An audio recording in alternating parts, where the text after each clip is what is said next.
Hello, this is the Demographics Decoded podcast with me, demographer Simon Küstenmacher. And me, Michael Yardney, property and wealth creation expert.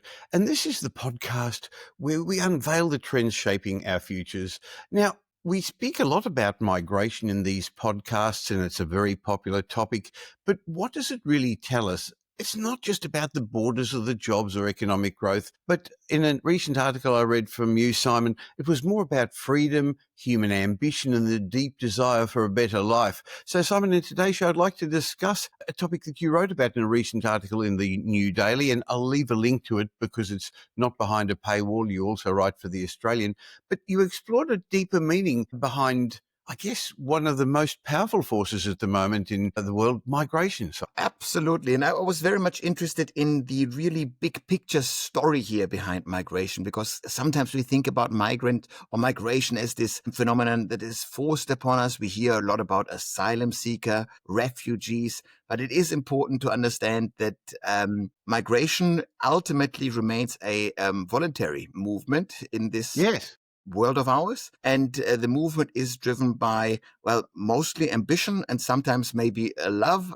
to follow your partner. But ultimately, I think it's a story of humans seeking a better life and creating a very, very motivated cohort outside of their country of birth. Well, I'm looking forward to hearing your thoughts on that. So if you're watching today's show or listening to it, our conversation isn't just for policy wonks or for economists, whether you're a business owner, a property investor, a planner, I think, or somebody just simply trying to understand what's happening to Australia, where are we heading? This particular episode of the Demographics Decoded podcast for you.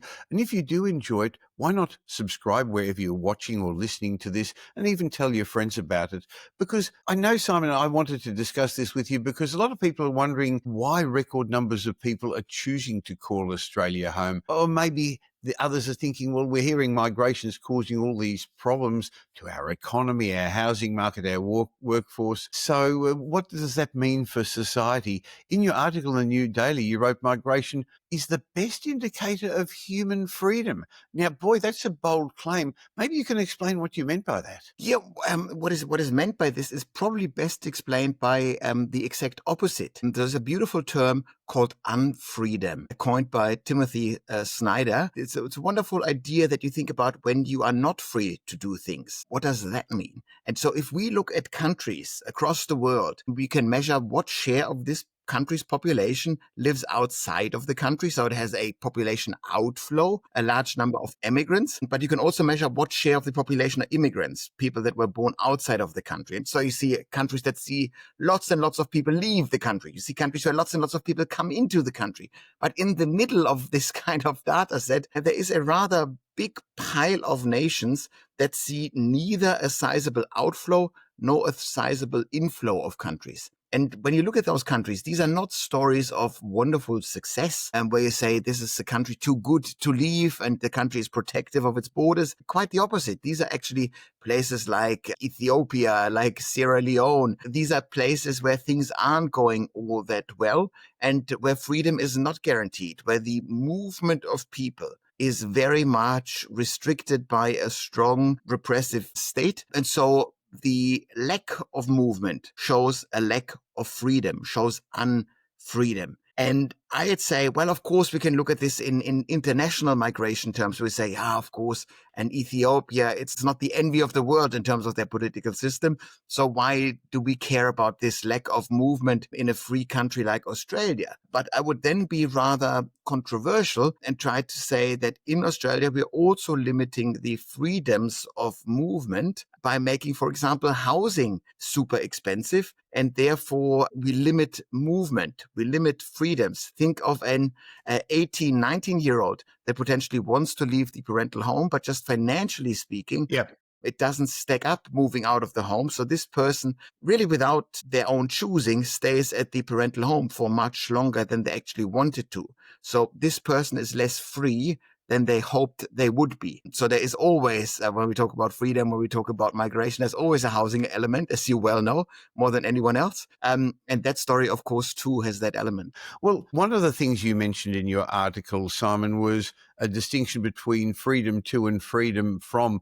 How does migration illustrate this difference? So we have the freedom to migrate in Australia. That means if we want to leave the country, we can just leave the country. And it's still a rite of passage to many Australians, where we leave the country after graduating from high school. Many Australians go for a stint overseas, go to London, Singapore, or New York, whatever, and live it up a bit. That is freedom. That is quite astonishing that we can do this. We also have a passport that grants us this freedom. Not just our country allows us to go, but also other countries allow us to go because we have a rather powerful passport, which is astonishing to have that. And then there is, of course, freedom from, which is the freedom from oppression. That means there are certain things that are opposed to us, that are opposed on top of us. That means we can't act the way we want to act. And that also is rather wonderful in Australia. We are still a very, very free society. I did mention something like the housing costs that limit our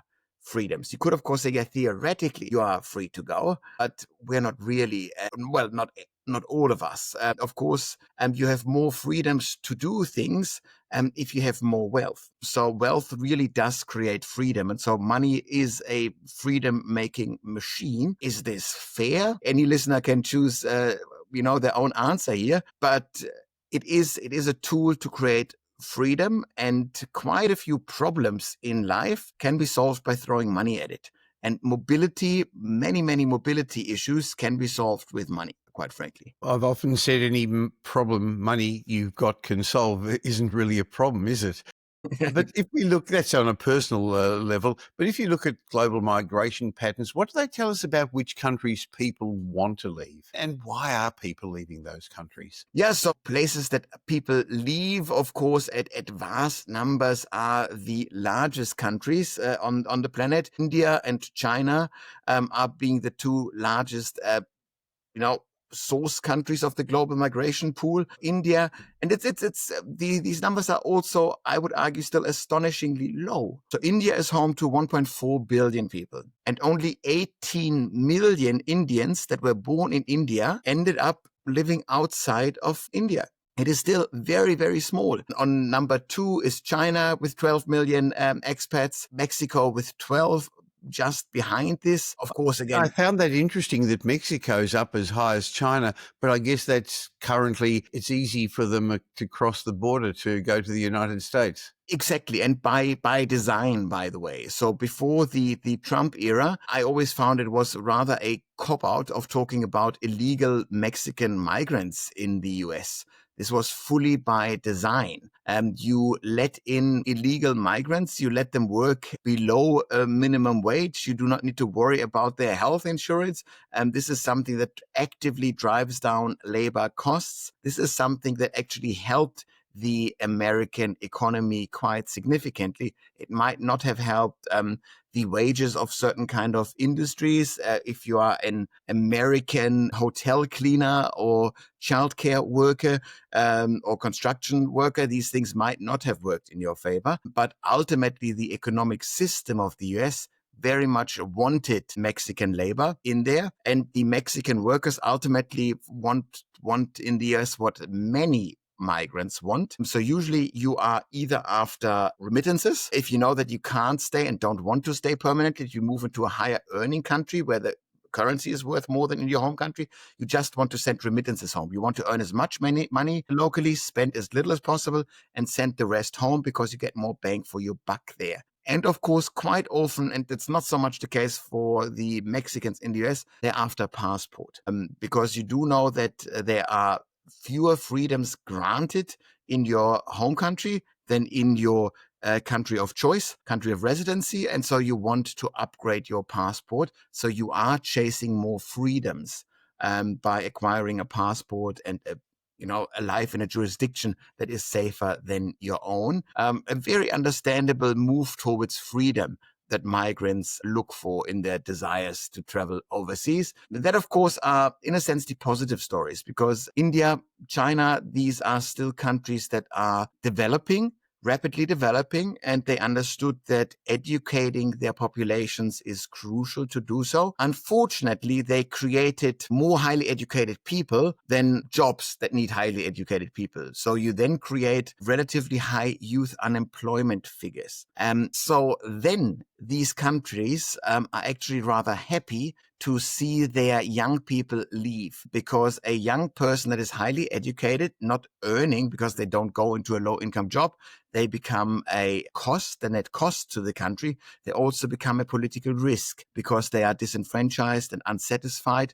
And so you go, well, we send those young educated Indians and Chinese people overseas where they find jobs. That's fine. They create at least in some cases, they create remittances, but at least they don't create troubles. So quite often, the argument of established countries, established economies taking in skilled migrants from lower skilled countries is seen as creating this brain drain on those nations, these negative effects to the source countries or countries of origin. And quite often that is not the case. This is an overblown argument, because ultimately this would only be the case if there weren't enough skilled workers left in the country. And at the moment in India, there's an oversupply of technically trained programmer type workers. So it's cool for them to go overseas, and then have a powerful diaspora outside of your country that potentially plays a role in tightening the links between those two countries. So it can be of benefit in that sense as well. Simon, when migration is discussed in the public sphere,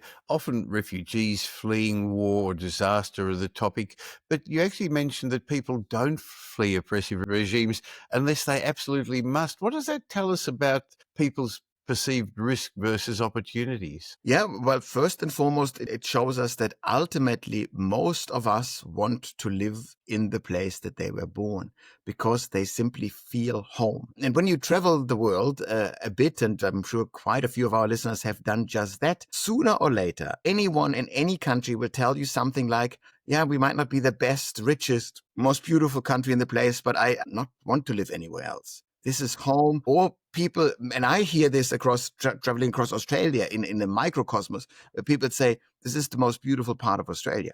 They tell me this in South Australia, in Tasmania, in Victoria, in Queensland, in the outback towns. This is what people want. People feel at home, and they see the beauty. And the older I get, the more I travel, I think it is really not the place ultimately, but what you make out of the place, how you establish your life there. And that then gives you a sense of belonging, a sense of purpose. And most people have that. Globally speaking, we only have 300 million migrants. 300 million people of this planet, of our 8 billion people, live in a country other than the country that they were born in. And the vast majority of those migrants moved exactly one country. They moved to the neighboring country. That is the usual thing that you do. And if you think about this, in many regions of Europe, for example, I was born in Munich, in Germany, a stone's throw from Austria, but rather far away from the northern part of the country. So, of course, there are plenty of Bavarians who marry Austrians. And then, technically speaking, you are a migrant. But you're not a migrant if you marry a northern German from Hamburg or Bremen, even though they are like 4 times as far away from you. So that's just a statistical thing. Ultimately, we stay very, very regionalized, and migration remains the exception. Under 4% of people are migrants, globally speaking, and that number hasn't changed. That number is absolutely stable over time. So we can therefore kind of forecast the likely migration pool. It'll be somewhere around the just under 4% limit. You could, of course, then say, well, if there are more opportunities, economic opportunity elsewhere, maybe people might be motivated at a higher rate to go elsewhere. And we, of course, also need to say, if there is more war and destruction, and maybe certain kind of areas become completely unlivable because of climate change, maybe that then increases this number slightly. But we're not talking about big numbers. People still stay in relatively close. Within sub-Saharan Africa, 2/3 of migrants are from another sub-Saharan country. There's not that much shift. They're not all going to Europe. Yes, there has been a surge of what we call unmanaged population flows from Africa into Europe. But ultimately, most of those African migrants still stay locally. That isn't changing. But of course, if you look at the current trends of the biggest emigration nations, now Ukraine is the fourth largest number, with 10 million Ukrainians having left the country and living elsewhere, which is gigantic. And that, of course, is not a movement of choice. This is a movement of just not wanting to die. And that's rough. We also see Syria in the top there. Even Russia is now in there, and that's largely economic refugees, because they know that this is a godforsaken economy. Also, young Russian men who know that they're of conscription age and they don't want to be thrown in the human meat grinder that is the Russian war machine. Again, a very understandable movement towards usually neighboring countries. The Russians, they don't move to America. They move to Georgia, not American Georgia, European Yes. Georgia.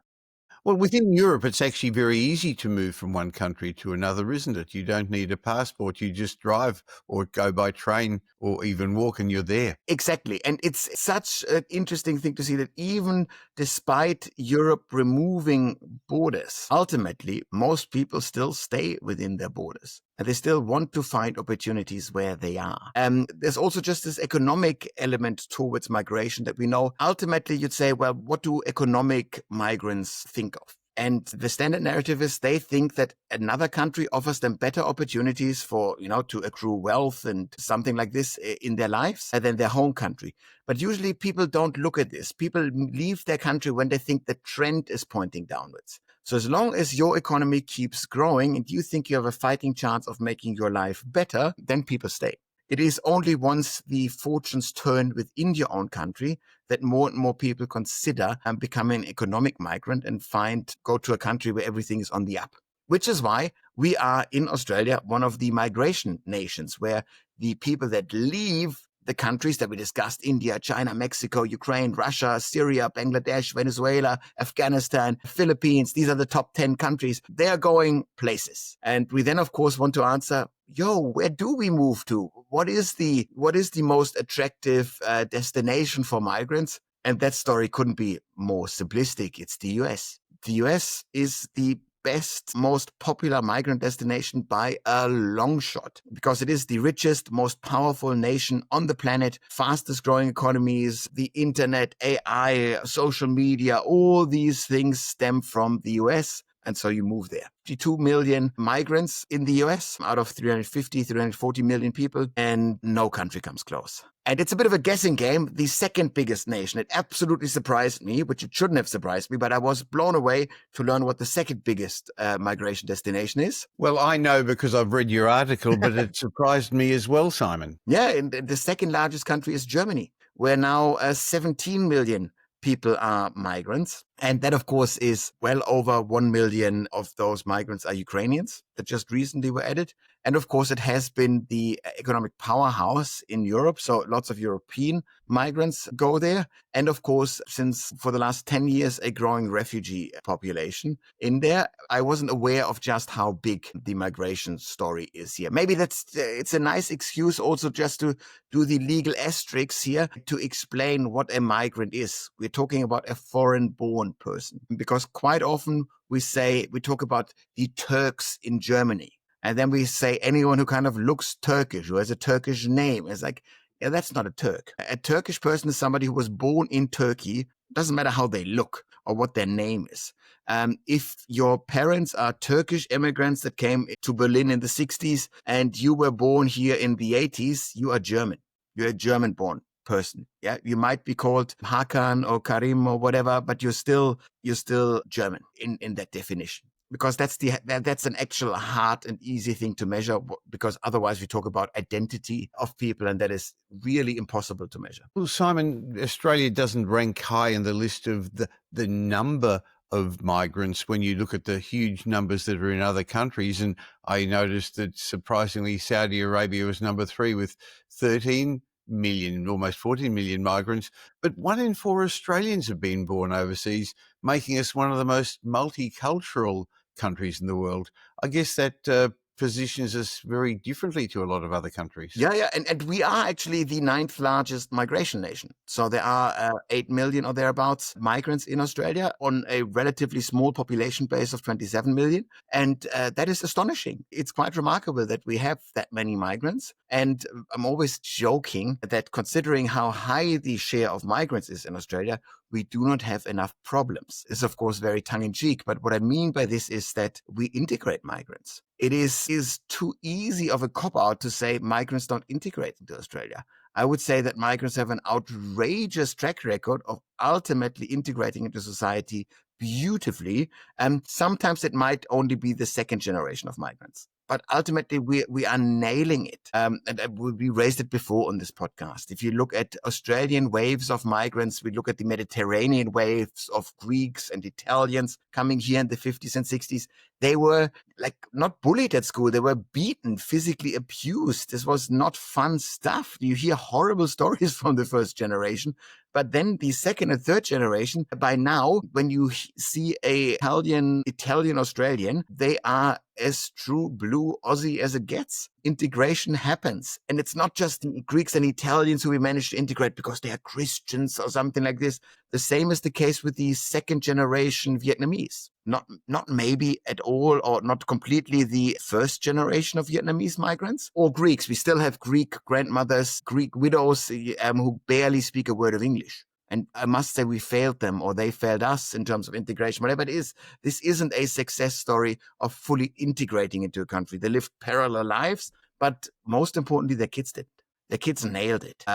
And that speaks to the true long-lasting success of integrating migrants into Australian society from this social fabric perspective. Some Australians are concerned about the pressure migration has been putting on us on housing, on health, on transport, on infrastructure. But you suggest migrants aren't really the problem, Simon. They're part of the solution. So how do we get this message across more effectively? Well, we discussed this also in the past that an issue is not the number of migrants in Australia, since we actually integrate them well by all measures.